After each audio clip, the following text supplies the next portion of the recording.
So, picture this. You are on a commercial flight, right? Okay, I'm picturing it. And you're cruising at like 35,000 feet. You're in first class. Nice. Yeah, you've got a glass of champagne. The cabin is totally quiet. And you're watching this really captivating movie on a crystal clear screen. Sounds pretty ideal so far. Right. Everything feels super luxurious and, perfectly engineered. But, and here's the catch, if you were to just open the window shade and look outside, Yeah. you would see that the left engine is literally on fire. Oh, wow. Yeah. The right engine is sputtering, and the pilot is up front radioing in a distress signal. Okay, that took a turn. It did. But the crazy thing is, the passengers inside the cabin, they are completely oblivious. Because the cabin pressure is stable. Exactly. The cabin pressure is fine, and that movie is just really, really good. That is an incredibly vivid image. And honestly, it's probably the most accurate depiction of the psychological state of the financial markets right now. It's the only way I can even begin to wrap my head around the historic week we just witnessed on Wall Street. I mean, we're talking about the week spanning April 27th to May 1st, 2026. Right. It was a week that just completely defied traditional financial gravity. Totally. So in this analogy, the passengers in first class are the equity indices, right? Specifically the S&P 500 and the Nasdaq. Yeah, they are sitting there pristine, just hitting fresh all-time highs and watching that movie. And the engine's on fire outside. Well, that would be the bond market, global energy alliances, and pretty much the entire geopolitical order fracturing in real time. Which is just a massive disconnect. The disconnect is profound. I mean, as an analyst looking at the data, you rarely see a situation where the foundational bedrock of the economy is trembling this violently. But the surface level stock market just keeps climbing. Yeah, without any hesitation at all. The cost of capital is wildly unstable. Physical supply chains are literally choking, yet, equity investors are effectively paying a massive premium for the privilege of ignoring it all. Which is exactly why we are dedicating this entire deep dive to unpacking the mechanics of that disconnect. We have to. We really do. We've gathered a massive stack of source material covering this specific week. We're digging into Wall Street weekly summaries, daily market breakdowns. GICS sector performance data, too. Yep, and commodity trackers, forward-looking economic calendars. Basically, our goal for you, the listener, is to decode this paradox. We need to figure out the actual structural mechanisms keeping that airplane in the sky. Exactly. Because these numbers on a screen, they aren't just abstract ideas. Yeah, not at all. You might be wondering, why should I care about some political decision made in the Middle East or, a shift in the movie index? Or some obscure manufacturing survey. Right. But you need to care because these macro events filter down into your daily life with ruthless efficiency. They really do. They dictate the cost of your groceries. The interest rate you'll pay if you want to buy a house. Yeah, the safety of your retirement portfolio, and even whether the company you work for is going to implement a hiring freeze next month. Exactly. And before we dive into the actual data, we do have to set a firm analytical boundary here. Yes, that's really important. The source material for this week covers some very intense, globally significant geopolitical developments. Right. We are talking about major foreign policy actions, maritime blockades, and specific decisions made by the U.S. presidential administration, namely President Trump's handling of the crisis in the Middle East. And we need to be absolutely clear with the listener about how we're approaching this. Yes, 100%. We are going to examine every single one of these events strictly through an objective financial lens. Right, strictly financial. We are looking at market impact, risk pricing, economic ripple effects. We are taking no political sides here. None. Our job is simply to report on the facts provided in our source material. Yeah, and explain how these global diplomatic and military maneuvers are actively repricing the money in your bank account. Because following the money is really the only way to understand the reality of the situation, devoid of all the political noise. Absolutely. Okay, so let's unpack this. To understand how the stock market just ignored the engine fire this week, we have to look at the movie playing on the screen. The distraction. Right. The massive firewall that kept equity markets from burning down, and that firewall was big tech earnings. The headline numbers there are just staggering. They really are. The S&P 500 finished the week up 0.78%. Mm-hmm. But the Nasdaq was the real anomaly, up 0.91%, officially crossing the 25,000 mark. Which is wild. And the Dow Jones also finished positive, up 0.67%, trailing the tech-heavy indices just a bit. But, when you peel back the layers of those index-level gains, the leadership was shockingly narrow. Right, it wasn't everybody doing well. Not at all. We did not see a broad-based, healthy economic expansion lifting all boats. We saw a mega cap surge. Just a few massive companies doing the heavy lifting. Exactly. Yeah. And even within that elite tier of companies, the so-called Magnificent Seven, we witnessed a massive divergence. Yeah, the tech space was definitely not moving in unison. Like, let's talk about Thursday. Alphabet stepped up and delivered a historic earnings beat. It was huge. We're talking about an 82% jump in earnings per share. Just massive. I mean, for a company of that scale to jump 82% in profit, how does the underlying machinery of a corporation actually achieve that kind of acceleration? Well, it comes down to the aggressive monetization of their cloud infrastructure and, of course, the integration of artificial intelligence into their enterprise services. Okay, break that down for me. Sure. So Alphabet isn't just selling search ads anymore. Right. They are essentially renting out the digital factory floor for the AI revolution. The digital factory floor, I like that. Yeah, think about it. When a startup or even a Fortune 500 company wants to train a new AI model, they often don't buy their own servers. It's too expensive. Way too expensive. So they rent the compute power from Alphabet's cloud. Oh, I see. And Alphabet has spent the last decade building out these massive data centers. They bore all those massive upfront capital expenditures. The heavy lifting is already done. Exactly. Now, those data centers are built, the demand for compute power is just insatiable, and the profit margins on renting out that server space are extraordinary. So that 82% jump. That is a result of high-margin cloud revenue finally scaling over their fixed infrastructure costs. And the market rewarded them for it instantly. Oh, yeah. Yeah. The stock rocketed up 10% in a single day. Wow. And then, just as the week was closing out and those macroeconomic fears were starting to creep back in, Apple acted as the ultimate anchor on Friday. Apple really saved the day for the indices. They posted a huge Q2 earnings beat and provided this incredibly upbeat forward guidance. That single report absorbed the shocks of the day and basically dragged the indices to those new records. Well, the thing with Apple is they're functioning less like a traditional consumer electronics company and more like a safe haven asset right now. Wait, really? Like a bond? Almost exactly like a sovereign bond. Their free cash flow generation is so immense that investors treat the stock as a place to hide. So when Apple says their guidance is upbeat, it signals to the market that the global consumer, at least a high-end global consumer, is still willing to spend, regardless of inflation. That makes a lot of sense. But let's flip the crane here, because not everyone in that tech stratosphere was throwing a party this week. Definitely not. Meta Platforms dropped nearly 10% this week. Yeah, that was brutal. And it wasn't because people stopped using their apps, right? No, engagement is fine. It was because Mark Zuckerberg announced a doubling of their capital expenditures. The source material pegs this new target at a massive $125 billion to $145 billion. That figure requires some serious context to digest. I mean, that is the gross domestic product of a small country. Literally, yes. What does a single company physically buy with $145 billion? They are buying the physical plumbing of the future. They're purchasing tens of thousands of specialized NVIDIA GPUs.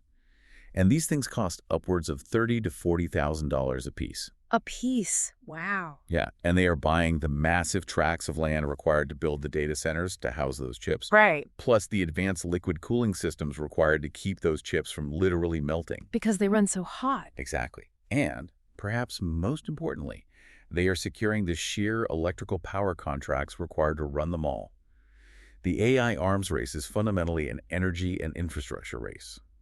Okay, so why did the market punish Meta so violently for investing in the future? Like, if AI is the next frontier, shouldn't investors want Zuckerberg to buy all the chips he can get his hands on? You'd think so, but it is fundamentally a question of the time horizon for the return on investment. Right. Wall Street is impatient. Exactly. Right. Wall Street operates on quarterly cycles. When Alphabet shows an 82% jump in earnings today, investors cheer. Right. But when Meta says, hey, we are going to spend $145 billion over the next few years, and we aren't entirely sure how we are going to directly monetize these open source AI models yet. Oh, and investors panic. Completely. Mm-hmm. They see a massive cash burn with a highly uncertain payoff timeline.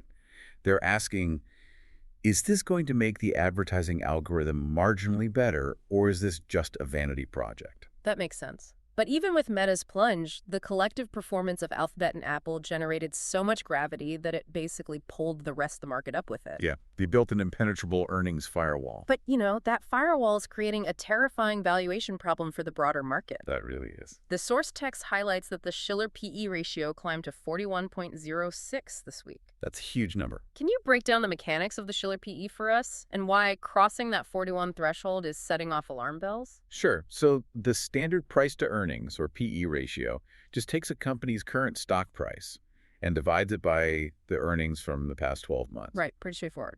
It is, but it's just a snapshot. And earnings can be really volatile. A company might have one amazing year or one terrible year. Yeah. The Shiller PE, which was developed by Nobel laureate Robert Shiller, is cyclically adjusted. Okay, what does that mean?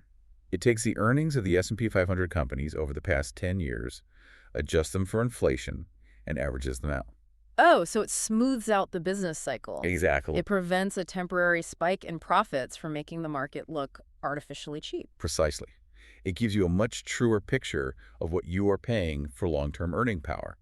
And historically, the average Shiller PE for the U.S. stock market over the last century is somewhere around 17. And we're at 41.06. Yes. A Shiller PE of 41 puts us in historic rarefied air. Wow. For context, during the absolute peak of the dot-com bubble in 1999 and 2000, the Shiller PE hit roughly 44. Yikes. And just prior to the 1929 stock market crash, it was around 30. So when you cross the 40 threshold, it mathematically indicates that future long-term returns for equities are going to be compressed. Because the market's momentum is being driven by multiple expansion, not just raw earnings growth. Exactly. Let's define multiple expansion because it is the key to this entire market dynamic right now. Okay, let's do it. Imagine you are buying a local bakery. The bakery makes $100,000 a year in pure profit. You might be willing to pay $1 million for that bakery. Your multiple is 10 times earnings. Got it. Now, next year, the bakery still makes exactly $100,000 in profit. But suddenly, you are willing to pay $1.5 million for it. Even though the profit is the same. Right. The underlying business hasn't generated a single extra dollar, but you have decided to pay a multiple of 15 instead of 10. You have expanded the multiple. But why on earth would someone pay more money for the exact same amount of profit? Because of an assumption about the future. In the current market, investors are paying a multiple of 41 because they are banking entirely on the AI productivity dividend. Which means? They are convinced that artificial intelligence is going to act as a magic wand across the entire corporate landscape. Yeah. They believe AI will allow companies to fire millions of white-collar workers, automate middle management, write code instantaneously, and streamline logistics to the point where profit margins just explode over the next 5 years. So they are paying a massive premium today for an efficiency miracle they assume will happen tomorrow? That's exactly it. But that requires an incredible amount of faith. It does. I mean, with a Shiller PE of 41, there's zero margin for error. If that productivity dividend is delayed by 5 years, or if the technology hits some physical bottleneck, that premium could vanish overnight. It could. But investors don't seem scared at all. Let's look at the volatility paradox. While the market is priced at near dot-com bubble levels, the VIX, the main volatility index tracking equity market fear, actually dropped by 5.72% this week, settling down at 16.99. Yeah, that is fascinating.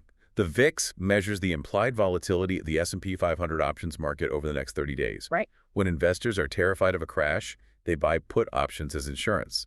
That demand drives the price of the options up, and the VIX spikes. So a VIX of 16.99 is the market effectively yawning? Basically, yeah.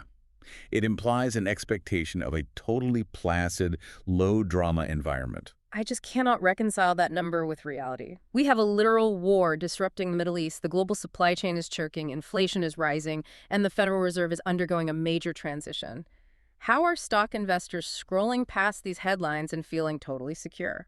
Well, the negative correlation between the rising S&P and the falling VIX suggests that the earnings firewall is functioning perfectly. Okay. Investors look at a company like Apple. Apple sits on a cash pile, larger than the treasury reserves of many developed nations. Right. Investors have decided that even if inflation runs hot or energy prices spike, Apple's balance sheet is so fortress-like that the stock will survive. So they are treating megacap tech as a sovereign safe haven, distinct from the physical economy. Exactly. They have successfully walled off their portfolios from physical geopolitical conflict. But the VIX might show equity investors are happily watching their movie in first class, but the underlying commodity markets are the engine fire outside the window. Yeah, we can't ignore that engine fire. No, we have to examine the exact geopolitical shock that big tech is trying to isolate us from. Let's transition to the global energy shock and the fracture of OPEC. This was undeniably the seismic event of the week. The ripples from this will be felt for years. On Tuesday, the United Arab Emirates officially announced they are exiting OPEC effective May 1st. Which is huge. For decades, OPEC has operated as one of the most powerful cartels on the planet. Can you walk us through the actual mechanics of how this cartel functions and why a single country leaving causes such a violent reaction in the market? Sure. So OPEC, the Organization of the Petroleum Exporting Countries, exists to control the global price of oil. Right. They do this by acting as a unified monopoly on supply.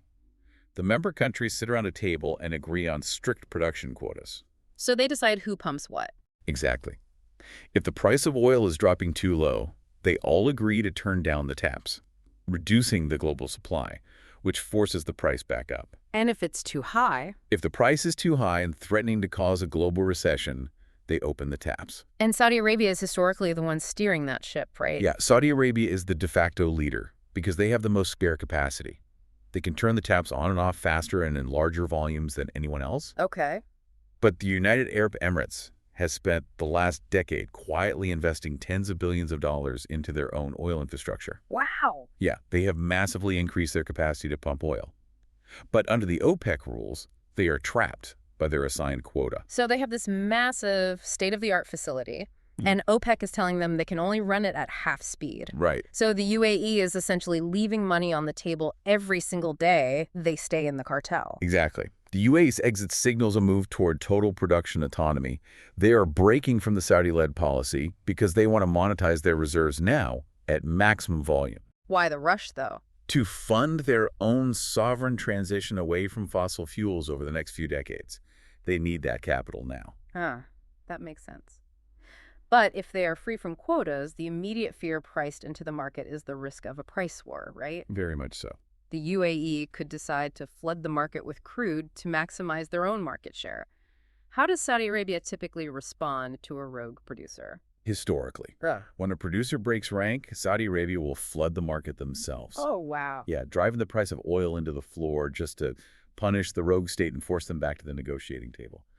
We saw brief flashes of this during the pandemic. So a price war would create wild volatility. It would. But the market didn't even have time to fully process the long-term threat of a price war because layered immediately on top of that structural breakup was an acute physical crisis in the region. Right, the maritime blockade in the Strait of Hormuz. We saw the situation completely harden this week. It escalated very quickly. Let's look at the objective facts presented in the source text regarding the diplomatic and military moves. U.S. President Trump officially rejected a proposal mediated by Pakistan to reopen the strait. The proposal apparently offered to reopen the waterway in exchange for an end to the U.S. naval blockade of Iranian oil. The mechanics of this blockade are critical to understand. The Strait of Hormuz is a narrow choke point between the Persian Gulf and the Gulf of Oman. How narrow are we talking? At its narrowest, it is only 21 miles wide, and the shipping lanes are only 2 miles wide in either direction. That's tiny. It is. And roughly 20% of the world's total global oil consumption passes through that narrow channel every single day. Wow. And by rejecting the mediation and instructing envoys not to travel to Pakistan, the U.S. administration opted to maintain the blockade. Right. Market analysts interpreted this as a clear signal of a long war stance, like there will be no quick diplomatic resolution. Furthermore, the U.S. Treasury launched the Economic Fury campaign, sanctioning 35 entities operating within Iran's shadow banking system. Okay, wait. What exactly is a shadow banking system in the context of international sanctions? How do you sanction a bank that technically operates in the shadows? It's complex, but basically, when a country is cut off from the SWIFT system and traditional global finance, they cannot use normal banks to process international trades. Okay, so what do? They create front companies. They might set up a shell corporation in a neutral third country that claims to trade in, say, agricultural goods.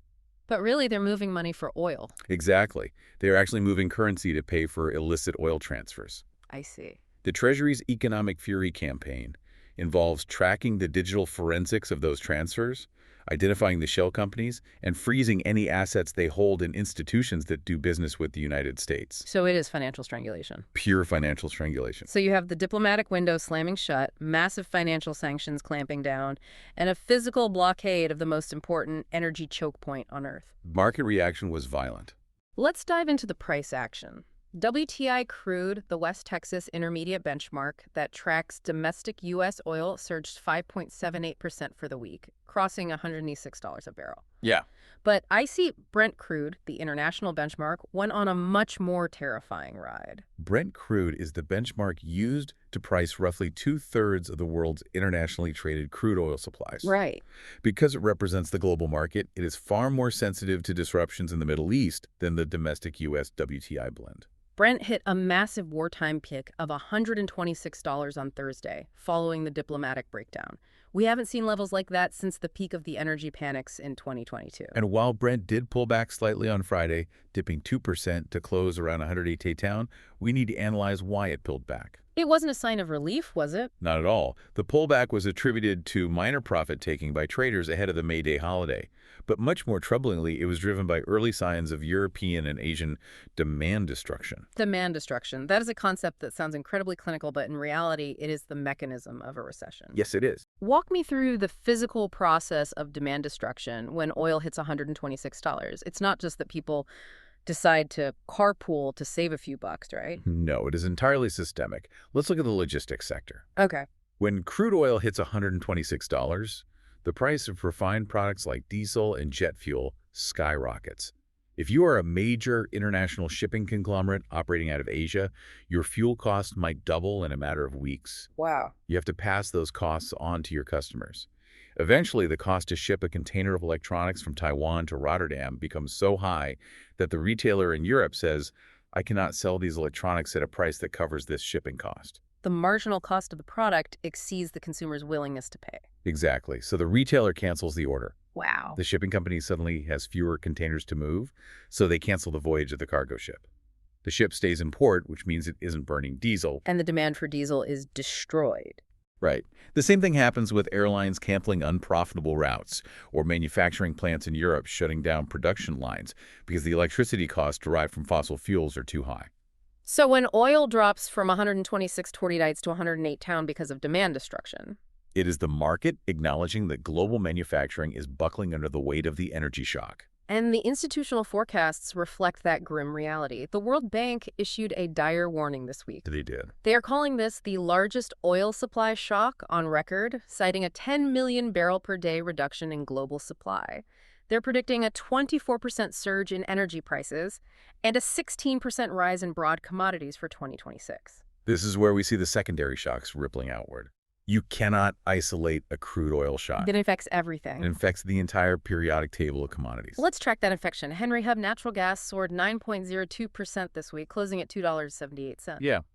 I think a lot of people might wonder, if the crisis is about crude oil shipments out of the Middle East, why does natural gas, which is largely produced domestically in the U.S., jump nearly 10%?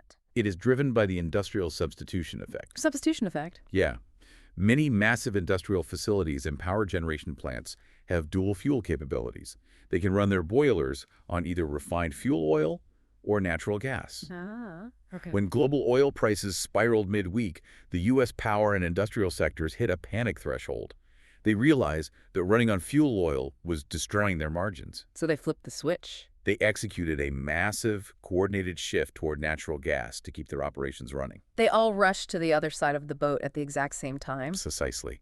That sudden, massive spike in industrial demand for natural gas drained local inventories and drove the Henry Hub price up 9%. That makes total sense. But the contagion doesn't stop at the energy complex. Let's look at the food supply. The agriculture impact is scary. The agriculture index, the SPG-FAG, rose 2.36%. How does a naval blockade in the Persian Gulf make the wheat and corn markets spike? The Strait of Hormuz is not just a highway for oil tankers. It is a critical artery for dry bulk carriers and container ships. A significant portion of the world's fertilizer components, specifically urea and ammonia, are produced in the Middle East and shipped globally. And the chemical feedstocks used to synthesize those fertilizers are heavily dependent on natural gas. The entire loop is connected. The blockade traps the physical fertilizer shipments, creating a supply shortage. Yeah. Simultaneously, the spike in natural gas makes it drastically more expensive to manufacture new fertilizer anywhere else in the world, So you have a shortage and higher production costs. which creates a massive scarcity premium in the agriculture markets. And timing is everything here. We are heading right into the critical spring planting season in the Northern Hemisphere. Farmers are locking in their input costs right now. They are. If fertilizer prices are spiking, the cost to grow a bushel of corn goes up, which means the price of a box of cereal goes up 6 months from now. It is baked in, inescapable supply-side inflation. Think of the global supply chain like a massive interconnected plumbing system. If you put a heavy clamp on the main valve coming out of the Middle East, the pressure doesn't just stop at the valve. No, it shoots backwards. Exactly. The pressure instantly shoots backward through the pipes, causing a rupture in the natural gas valve in Texas, which then bursts the fertilizer pipe in the Midwest, which ultimately floods the grocery store aisle. And that metaphor brings us to the most difficult job in the global economy right now. The central bankers, who are supposed to act as the plumbers. Oh, man. This massive supply-side inflation is the absolute worst nightmare for the Federal Reserve. Because their tools are totally ineffective against this kind of problem. Completely ineffective. Which brings us to Wednesday, right in the middle of this chaotic week. The Federal Open Market Committee concluded its policy meeting. This was a historic moment, as it was Jerome Powell's final FOMC meeting as chair. The Powell pause. As the market broadly expected, the Fed held the benchmark interest rate steady at 3.50% to 3.75%. Before we talk about his tone, let's establish why they didn't just cut rates. I can imagine a consumer looking at gas prices soaring and thinking, things are getting really expensive. Shouldn't the Fed cut interest rates to give us some relief on our mortgages and credit cards? It's a natural thought. Why is that the exact wrong move mechanically? Well, the Federal Reserve controls demand, not supply. Okay. By lowering interest rates, they make it cheaper for people to borrow money to buy houses, cars, and consumer goods. If the Fed cut rates right now, it would inject more spending power into the economy. People would want to buy more stuff. People would want to buy more goods, which require more factories to run, which requires more oil to ship the goods. But the oil is physically blocked in the Strait of Hormuz? Exactly. If you stimulate demand while the supply is physically restricted, prices will explode exponentially. It would make inflation so much worse. Cutting rates would be like throwing high-octane gasoline onto the inflationary fire. It would push oil from $126 to $150 overnight. So Powell had to hold the line. And the tone of his press conference was highly hawkish.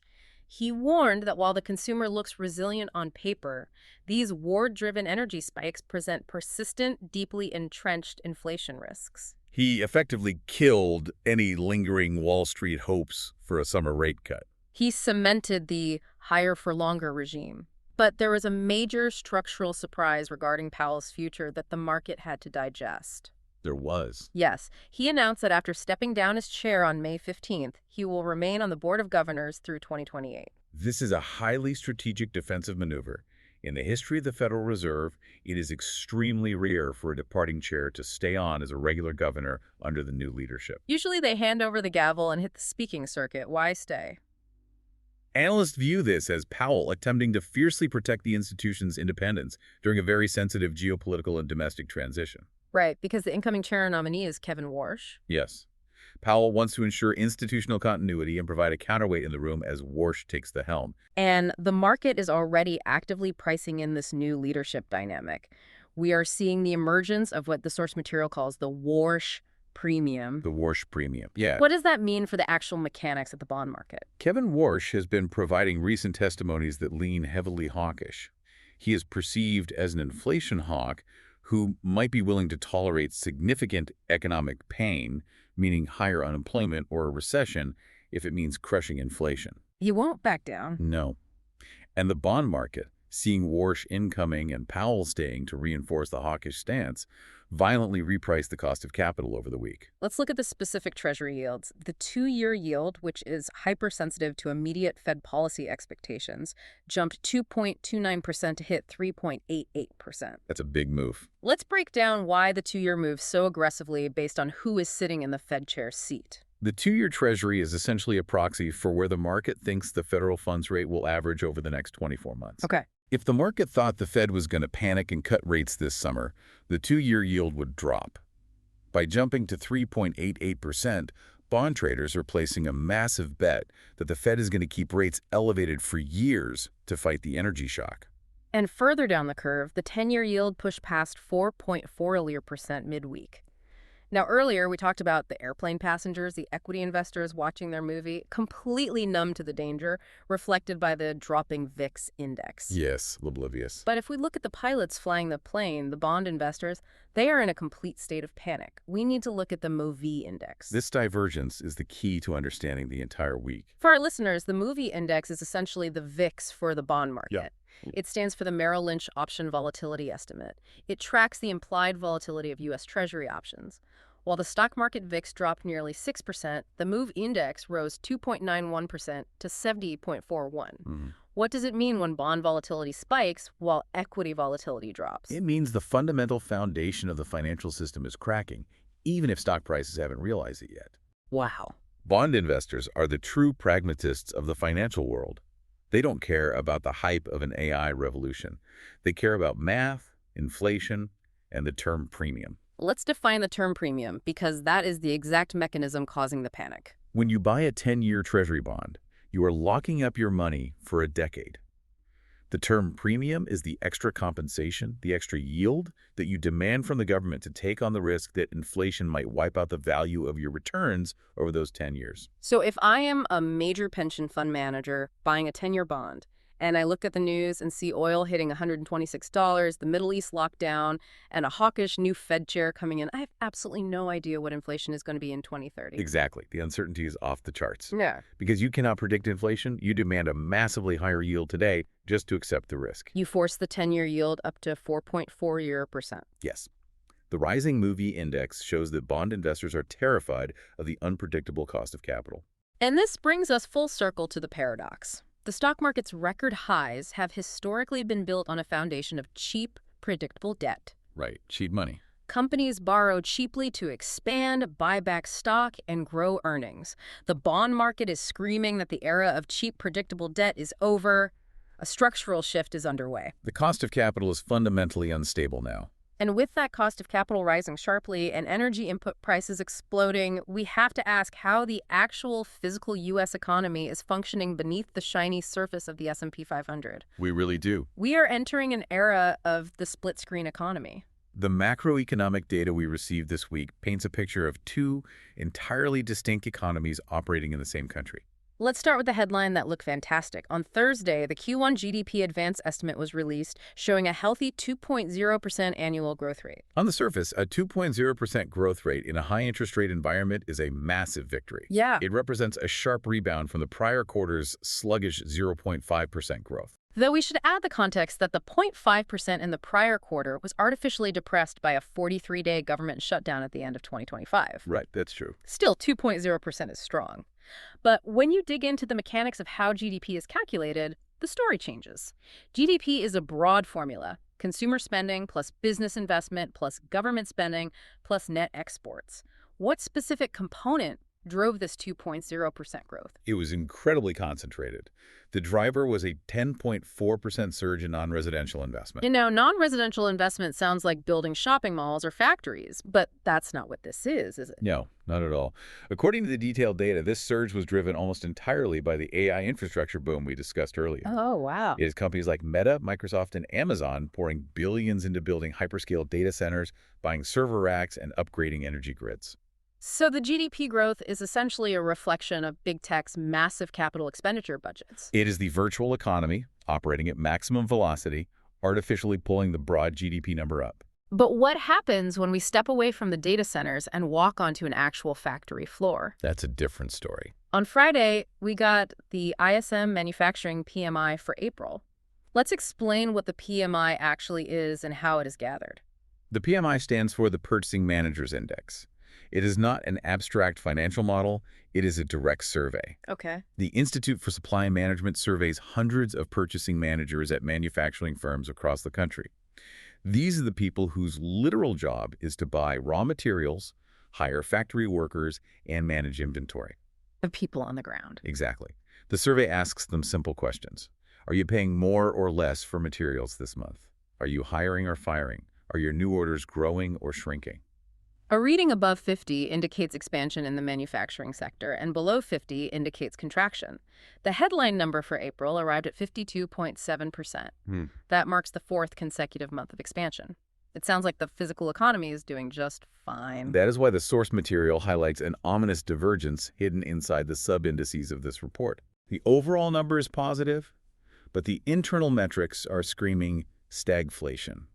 Let's break down the prices paid index within that report. This tracks what those purchasing managers are actually paying for their raw materials: steel, plastic, energy. The index surged to 84.6. That is a massive 4-year high. How does the prices paid index jump to a 4-year high in a single month? It is the direct, real-world manifestation of the geopolitical shocks we've been discussing. The purchasing manager at a plastics factory in Ohio doesn't care about the MOV index. Right. But they care deeply that the natural gas they use to run their plant just jumped 9% in a week. And the chemical feedstocks they import from Asia are delayed and costing twice as much to ship because of the Strait of Hormuz blockade. Their input costs are spiraling out of control. Completely out of control. And the reaction to those spiraling costs is found in the employment index of that exact same survey. The employment index contracted to 46.4. A reading below 50 means employment is shrinking. This is a devastating metric. It marks the 31st consecutive month of manufacturing job contraction.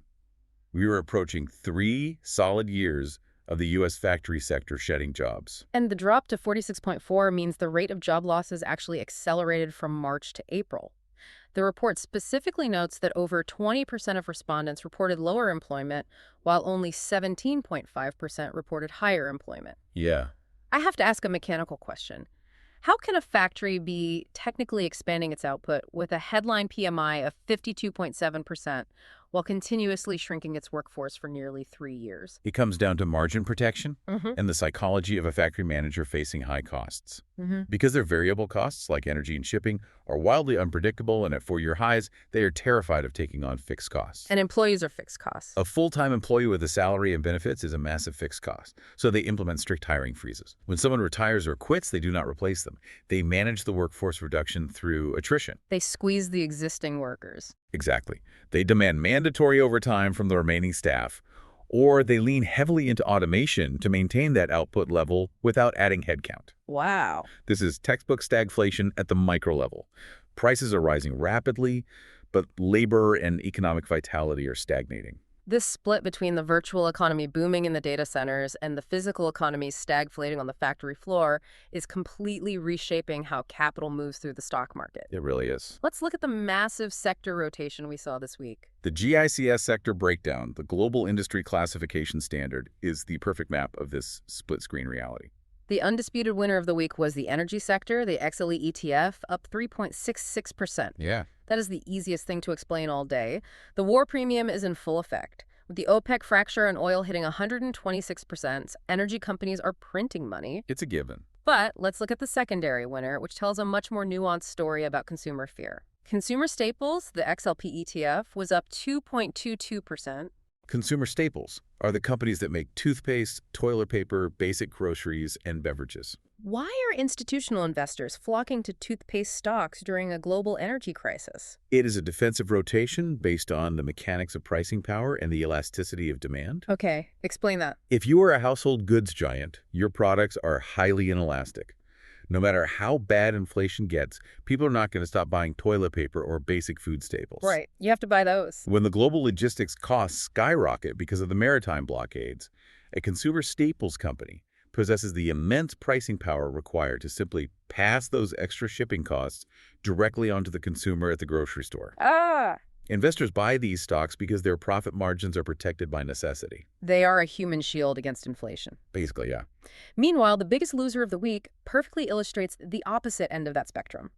The materials sector, the XLB ETF, was the only GICS sector to end the week in the red, down 0.83%. The materials sector is ground zero for the stagflationary squeeze we saw in the PMI data.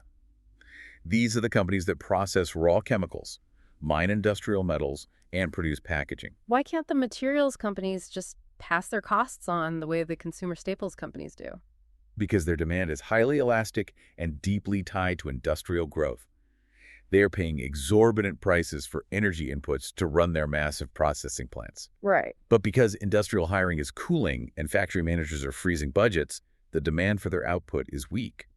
If a chemical company tries to raise prices by 20% to cover their natural gas bill, the factory down the street will simply cancel their order and delay production. They can't force the price hike. No, the material sector is absorbing the inflation on the input side, but they lack the pricing power on the output side.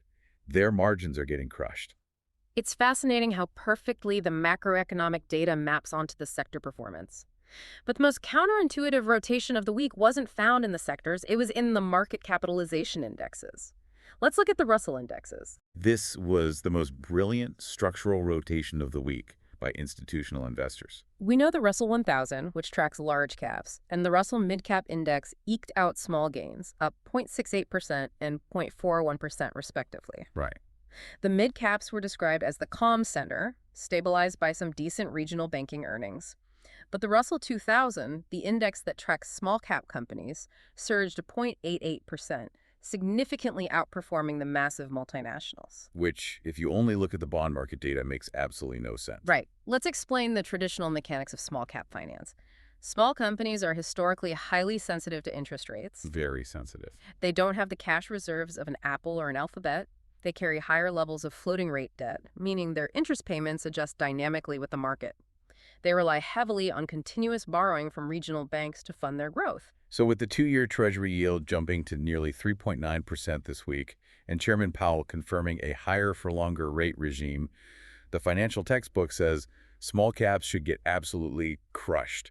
The cost of their debt is soaring. The textbook says sell the Russell 2000, but the market bought it aggressively. Why? The source material provides the answer. Investors utilize the Russell 2000 as a domestic safe haven. It is a massive sentiment shift regarding the definition of risk. Think about the risk profile of a massive multinational corporation right now. If you are a global electronics manufacturer in the S&P 500, your supply chains crisscross the globe. They do. You are mining cobalt in Africa, manufacturing components in Taiwan, assembling in Mexico, and shipping to Europe. You are directly exposed to the blockade in the Strait of Hormuz, the friction in Asian shipping lanes, European demand destruction, and wild currency fluctuations. You are navigating a geopolitical minefield every single day just to build your product. But if you are a small-cap company in the Russell 2000, your footprint is entirely different. You might be a regional logistics firm in the Midwest or a domestic healthcare software provider. Your entire supply chain might be contained within North America. Your customer base is local. A local paper packaging company does not care if the UAE leaves OPEC or if container ships cannot pass through the Gulf of Oman. Their logistics are insulated. Investors ran the math and made a calculated decision. They decided that the penalty of paying higher interest rates on domestic debt was vastly preferable to the terrifying geopolitical risk of managing a global supply chain during a war. They bought small caps for geographic insulation. It is a profound shift toward prioritizing domestic resilience over global scale. So we have survived the big tech earnings gauntlet. We have navigated the Fed transition, dissected the OPEC fracture, and watched investors hide in the domestic shelter of the Russell 2000. It's been a long week. But as we look ahead to next week, the week of May 4th to May 8th, 2026, the market has to face the ultimate, unavoidable test, the everyday consumer. The narrative of the Magnificent Seven tech giants is in the rearview mirror now. Next week, the market's attention completely shifts away from the virtual economy and crashes headfirst into the real economy. The driving question for next week is simple.